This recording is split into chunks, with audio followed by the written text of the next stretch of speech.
Hello my beautiful function family, welcome to my dream world. आप लोगों को कहानी जैसी भी लगे प्लीज़ कमेंट करके मुझे ज़रूर बताएं और लाइक करना ना भूलें। पिछली पार्ट में हम लोगों ने देखा था कि विंग अब प्रेग्नेंट है। अब आगे देखते हैं। विंग वांग जी की दुनिया बहुत ही अच्छी बीत रही थी, लेकिन उन्हें आने वाले खतरे का आभास नहीं था। विंग अब 3 महीने प्रेग्नेंट था। वांग जी विंग को और अपने बच्चे से बेहद प्यार करता था। विंग की हर एक ज़रूरत पूरी करता था, लेकिन एक दिन जब दोनों अपनी दुनिया में थे तब उन पर हमला होता है। विंग वांग जी दोनों अपना बचाव कर रहे थे, तभी वांग जी को बचाते हुए और विंग वांग जी को बचाते हुए वांग जी विंग को बचाता है और पूरी तरीके से घायल हो जाता है। लगभग मरने ही वाला था, लेकिन अपनी ऊर्जा वांग जी को देता है, परंतु वो भी घायल था और प्रेग्नेंट होने की वजह से कमज़ोर होने लगा था। तभी हमलावर उनका फ़ायदा उठाते हुए दोनों पर हमला करने ही वाले थे। तभी एक बहुत बड़ी रोशनी उन जगह को घेर लेती है और विंग और वांग जी दोनों को गायब कर देती है। विंग वांग जी बेहोश होने के कगार पर थे, लेकिन विंग को अपने बच्चों की फ़िक्र थी। विंग अपने पेट पर हाथ रखते हुए सोचने लगता है क्या उसके बच्चे अभी ठीक हो गए या नहीं। तभी एक इंसान उनके पास आते हुए कहता है, आपके पास ज़्यादा समय नहीं है। एक तो आप या अपने बच्चे दोनों में से किसी एक को बचाना होगा। मुझे माफ़ कर दो, मुझे आने में थोड़ी देरी हो गई, लेकिन अगर आप दोनों चाहते हैं तो आप अपने बच्चों को बचा सकते हैं। इसके अलावा और कोई ऑप्शन नहीं है आप दोनों के पास। दोनों अपनी आंखों उस तरफ देखते हुए कहते हैं, तुम कौन हो और हमने हमें क्यों बचाया? वह इंसान कहता है, मैं एक ड्रैगन प्रिंस हूँ और मैं आपके बच्चों का रक्षक भी हूँ। मैं आप दोनों को बचा सकता हूँ, लेकिन आपके बचने के बाद आपके बच्चों को बचाना पॉसिबल नहीं होगा। विंग, नहीं, अगर तुम हमें बचा सकते हो तो हमारे बच्चों को क्यों नहीं बचा सकते? ड्रैगन प्रिंस कहता है, हाँ, लेकिन इस प्रक्रिया में मुझे तुम दोनों को कम से कम हज़ारों सालों तक नींद में बर्फ़ के अंदर रखना होगा और आपके बच्चे तब तक जीवित नहीं रह सकते। विंग के आंखों में आंसू आते हैं और वांग जी के हाथ पर हाथ रखते हुए वो वांग जी को देखता है। वांग जी भी विंग को देखता है। दोनों अपना सिर हिलाते हैं और उस इंसान को देखते हैं। वांग जी इस इंसान की तरफ देखते हुए कहता है, तुमने पहले कहा था कि तुम हमारे बच्चों को बचा सकते हो। अगर तुम हमारे बच्चे को बचा सकते हो तो पहले हमारे बच्चों को बचाओ। विंग भी हाँ में सिर हिलाता है और कहता है, मैं सहमत हूँ। अगर तुम हमारे बच्चों को पहले बचाओ, क्योंकि वो हमारे प्यार की आखिरी निशानी है। दोनों के आंखों में पानी निकलने लगता है। इन दो आत्माओं का प्यार देखकर ड्रैगन प्रिंस की आंखें नम हो जाती है और वो कहता है, लेकिन तुम दोनों जीवित रह सकते हो। दोनों मुस्कुराते हैं और कहते हैं, हम बहुत खुश होते अगर हम या हमारा बच्चा हमारे साथ होता और हम दोनों भी साथ रह पाते। हम दोनों भी एक दूसरे के साथ नहीं रह सकते और ना हमारे बच्चे हमारे पास, तो इस जीने का क्या मतलब है? इससे अच्छा तो हम हमारे बच्चों को बचा लें। ड्रैगन प्रिंस ठीक है कहते हुए, जैसी तुम लोगों की इच्छा, ऐसा कहता है और अपनी आँखों को बंद करता है। उसके हाथों से एक नीली रोशनी चमकती हुई विंग के पेट के ऊपर जाती है और विंग के पेट के अंदर की ऊर्जा बाहर एक गोले में रूपांतरित होती है। विंग झटपटा रहा था, जैसे उसकी आत्मा उसके शरीर से निकाली जा रही हो। विंग का दर्द वांग जी से देखा नहीं जा रहा था। वांग जी अपनी आंखों को बंद करते हुए अपनी मुट्ठी को भींच लेता है, लेकिन उस दर्द को वो कम नहीं कर सकता। वो भी उस पीड़ा को ऐसा लग रहा था जैसे वो भी अपना शरीर की आत्मा पूरी तरीके से बाहर निकाल रहा हो। थोड़ी देर बाद विंग के शरीर से 2 गोले बाहर निकलते हैं। विंग और वांग जी दोनों देखते हैं। दोनों के चेहरे पर उदास और खुशी दोनों की एक ही समय पर थी। विंग वांग जी को और देखते हुए कहता है, वांग जी, अगर मुझे कोई दूसरा जन्म मिले तो मैं दोबारा तुमसे प्यार करना चाहूँगा। और तुमसे शादी भी। ऐसा कहते हुए विंग अपनी आत्मा उस शरीर को छोड़ देता है। वांगजी विंग को देखते हुए हाँ कहता है और वांगजी की आत्मा उसका शरीर छोड़ देती है। ड्रैगन प्रिंस दोनों के शरीर को बर्फ की बड़ी चट्टान में फ्रीज कर देता है और उन ऊर्जाओं के गोलों की अपने साथ ले जाता है एक जगह जहाँ कर अपने हाथों को गोलाकार गति से घुमाता है। तभी एक पोर्टल खुलता है और उसका हर साथी उसमें चले जाते हैं। टाइम स्किप होता है एक दूसरी दुनिया जहाँ के लोग साधारण इंसान हैं, जहाँ हर तरफ ऊंची ऊंची बिल्डिंग है, हर तरफ गाड़ियों के हॉर्न और शहर हर रंग बिरंगी रोशनी से झिलमिला रहा है। हर कोई अपने अपनी दुनिया में मग्न है, खोया हुआ है। किसी को किसी की परवाह नहीं है। हर तरफ अशांति ही अशांति है। ऐसी दुनिया में एक इंसान जो हॉस्पिटल के बेड के ऊपर सोया हुआ है। बेड के पास एक औरत जो उसके पास बैठी हुई है और बेड पर पड़े इंसान के हाथ को अपने हाथों में लिए हुए कहती है, बेटा अपनी माँ को माफ़ कर दो, मैंने तुम्हें गलत समझा। मैं अब से तुम्हें बहुत बहुत प्यार करूँगी।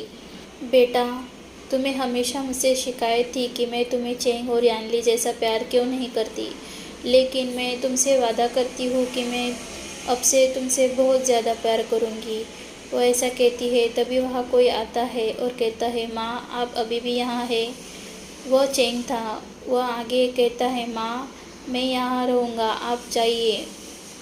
वो ना कहती है और आगे कहती है, डॉक्टर ने क्या कहा। चेंग कहता है, माँ आखिर डॉक्टर क्या कहेंगे। वो करीबन 1 साल से कोमा में है।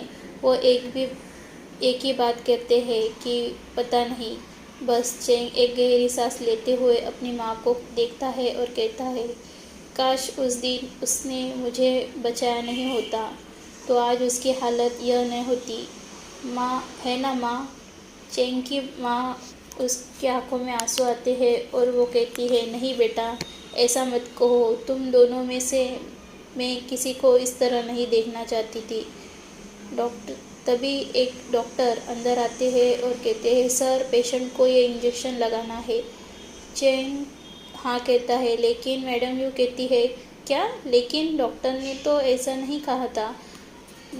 मैम मुझे अभी सीनियर डॉक्टर ने कहा है कि इस पेशेंट को इंजेक्शन लगाना है, लेकिन वो शायद आपको बताना भूल गए होंगे। ओह तो तुम लगा सकती हो। डॉक्टर इंजेक्शन लगाती है लेकिन वह ये देखना भूल जाती है कि वहाँ एक पेशेंट और है। वो जाने के बाद चेंग कहता है, माँ अब तो आप जा सकती है ना, लेकिन माँ अब आप घर जाइए, बाद में आप यहाँ आ सकती है, ठीक है। कहते हुए वो दोनों वहाँ से चले जाते हैं। इस तरह उस इंसान से मिलने डेली कोई न कोई आता था, लेकिन वह इंसान अपनी गहरी नींद में था। लेकिन 3 महीने हुए थे जब उसका पेट फूलने लगा था। जब मैडम यूँ उसके कपड़े बदल रही थी तब उसका ध्यान उसके पेट पर जाता है। वो थोड़ा फूला हुआ दिख रहा था। वो डर जाती है और डॉक्टर को बुलाती है। थोड़ी देर बाद चेंग भी वहाँ आता है तो वो पूरा कमरा डॉक्टर की टीम से भरा हुआ था। ये देखते हुए चेंग डरता है और अपनी माँ के पास जाते हुए कहता है, क्या हुआ है माँ जान को। मैडम यूँ कहती है, पता नहीं बेटा, लेकिन मुझे जान का पेट थोड़ा बड़ा हुआ दिखा, इसलिए मैंने डॉक्टर को बुलाया है। लेकिन वो लोग करीबन 1 घंटे से जान को देख रहे हैं, लेकिन उन्हें कोई जवाब नहीं मिला। अब चेंग को गुस्सा आता है और एक डॉक्टर के कॉलर को पकड़े हुए पूछता है, आखिर मेरे भाई को क्या हुआ है। डॉक्टर डर गया क्योंकि जियांग फैमिली देश के टॉप 5 बिजनेसमैन कंपनी में से एक थी, जिनका एक नाम रुतबा था, जो अमीर लोगों में से एक थे। और अब उनका बेटे की हालत उनके ही हॉस्पिटल में ऐसी हुई थी तो वो अब बहुत डर चुके थे। इनके गुस्से को देखते हुए एक डॉक्टर कहता है, सर आप प्लीज़ उनको छोड़ दीजिए, अभी सीनियर डॉक्टर यहाँ आते ही होंगे। चेंग उस डॉक्टर को छोड़ देता है। तभी दरवाज़ा खुलता है और एक डॉक्टर आता है। मैडम यू उन्हें जानती थी। डॉक्टर जान को चेक करते हैं और तभी डॉक्टर कहते हैं शू को बुलाया जाए। कुछ देर बाद डॉक्टर शू वहाँ आते हैं। सर क्या हुआ, आपने मुझे बुलाया? डॉक्टर कहते हैं मैंने तुम्हें उस दिन जो इंजेक्शन लगाने को दिया था, तुमने उस इंजेक्शन को किसे लगाया था? सर आपने मुझे जियांग को उस इंजेक्शन को डॉक्टर लगभग ज़ोर से बोलते हुए कहते हैं तुमने उस दिन क्या ये देखा था कि तुमने इंजेक्शन किसे लगाया है? वो हड़बड़ी में कहती है नहीं सर। वो अब डॉक्टर लगभग चिल्लाते हुए कहता है तुमने उस दिन जियोजान को इंजेक्शन लगाया, इडियट। अब मैडम यू आगे आते हुए कहती है डॉक्टर चिरेन क्या आप मुझे बता सकते हैं कि मेरे बेटे को आखिर हुआ क्या है? डॉक्टर चिरेन मैडम यू को देखते हुए कहते हैं miss Jiang I am really sorry, ये सब हमारे हॉस्पिटल की गलती है, लेकिन अब हम कुछ नहीं कर सकते। मैडम यू घबराते हुए कहती है क्या आप लोगों ने हमारे बेटे को मारने का प्लानिंग किया है या उसकी मौत होने वाली है? उसका आखिर पेट क्यों फूल रहा है, क्या वो फटने वाला है अभी? डॉक्टर चिरेन कहते हैं नहीं नहीं मिस जियांग, ऐसी बात नहीं है। दरअसल आपको मैं कैसे बताऊँ? मैडम यू अब चिल्लाते हुए कहती है चिरेन अब बताओगे भी या नहीं? जी डॉक्टर चिरेन कहते हैं ये गलती से तुम्हारा बेटा प्रेग्नेंट हो गया है। मैडम यू तो चक्कर खा के लगभग गिरने ही वाली थी। चेंग उन्हें पकड़ते हुए कहता है माँ अपने आप को संभालो, और अपनी बड़ी आंखों से वो चिरेंग की तरफ देखने लगता है। चिरेंग कहते हैं आखिर ये मेरे बेटों की वजह से है।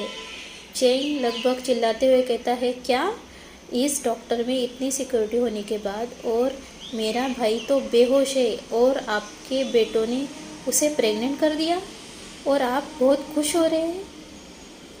चिरेंग कहता है नहीं ये वैसी बात नहीं है चेंग कहता है तो कैसी बात है? चिरेंग कहता है उस दिन इस डॉक्टर ने जो इंजेक्शन जान को लगाया था उसकी वजह से अब जान प्रेग्नेंट हो चुका है। चेंग कहता है क्या, अब क्या होगा? मैडम यू अब गुस्से से कहती है चिरेन तुम हर बार ऐसी गलती कैसे कर सकते हो? कुछ ना कुछ गड़बड़ी तो हमेशा करते ही रहते हो, और अब तुमने मेरे बेटे को बिना मैरिज के प्रेग्नेंट कर दिया।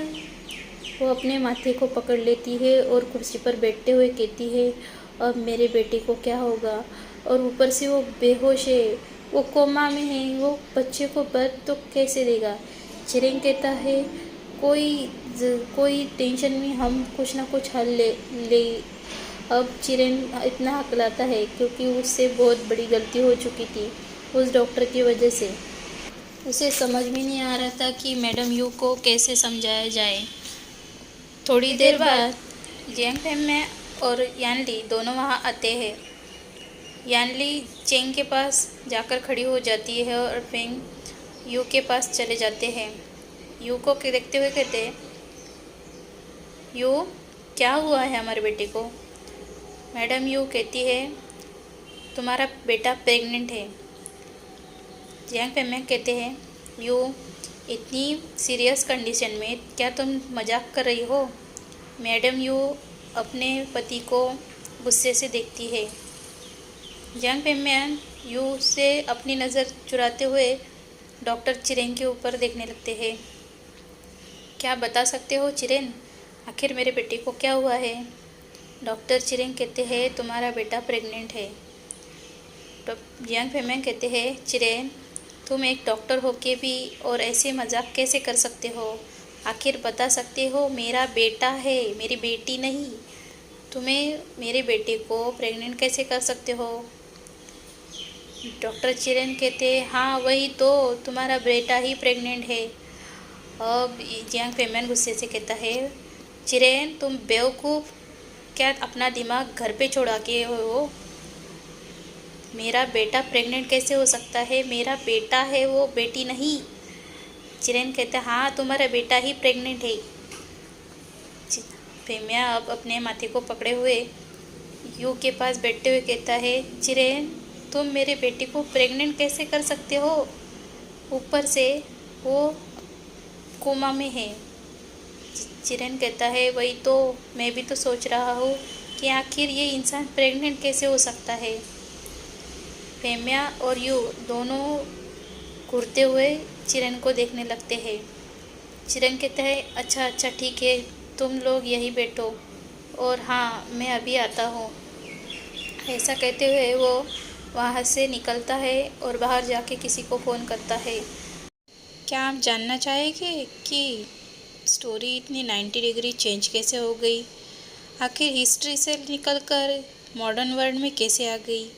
जानने के लिए मिलते हैं नेक्स्ट पार्ट में। Thank you, bye.